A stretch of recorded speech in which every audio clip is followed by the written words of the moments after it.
Babette here again from Stuff I Eat, and I'm here with vegan chef Chris Tucker. I'm so excited because he is getting ready to educate us on egg replacers. You know how important egg replacers are. Everybody's beating up cakes and making pies, and you need eggs sometimes. How about some pancakes? Yeah, always. All of that. Always. So we're gonna listen to this guy right here because he knows what's up.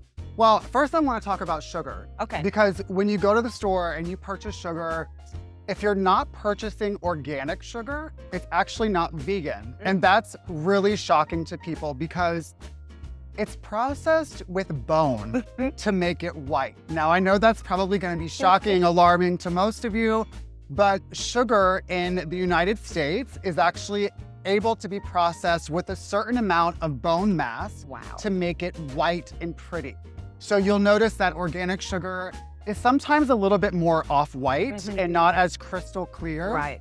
And then the other thing that we always struggle with in vegan baking is egg replacement, right? Yes. So when we're thinking of eggs in a recipe, it is adding a lot from protein and fat. It's also a lot of times the reason things rise or don't rise. Or don't rise. Correct. Exactly. So there's a lot of things on the market that you can do.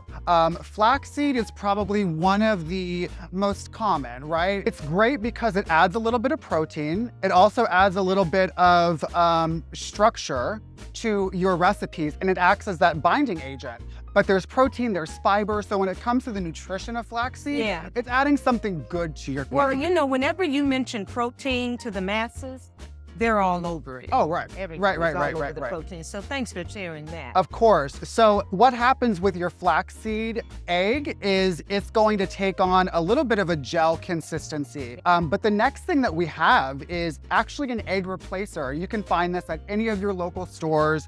But this is the same thing. It just has some different thickening agents in it, as well as some different flours, and it's going to do the same thing. The same way, huh? Correct. So these two things just have to sit for a couple of seconds, and they thicken up, and then you add it to your batter of what you're making. Now, the only thing I use in the kitchen is this, the baking powder. Yeah. I do use that. So this is the real scientific way to get the reaction from eggs in a recipe without having eggs present. Right. So right here I have that. some baking soda. It's 1 teaspoon of baking soda to 1 tablespoon of apple cider vinegar. Yeah. But I've also added a teaspoon of oil in here. So the oil is going to replace the moisture of an egg.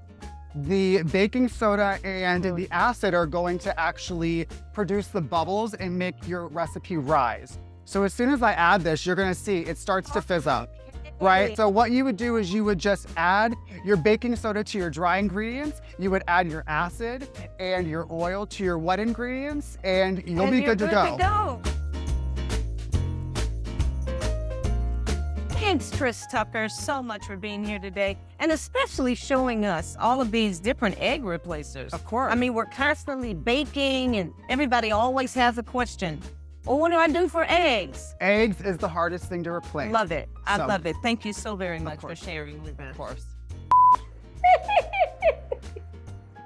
Oh, I don't even know what the hell you just said. I was supposed to say something else, but hell, y'all made me forget.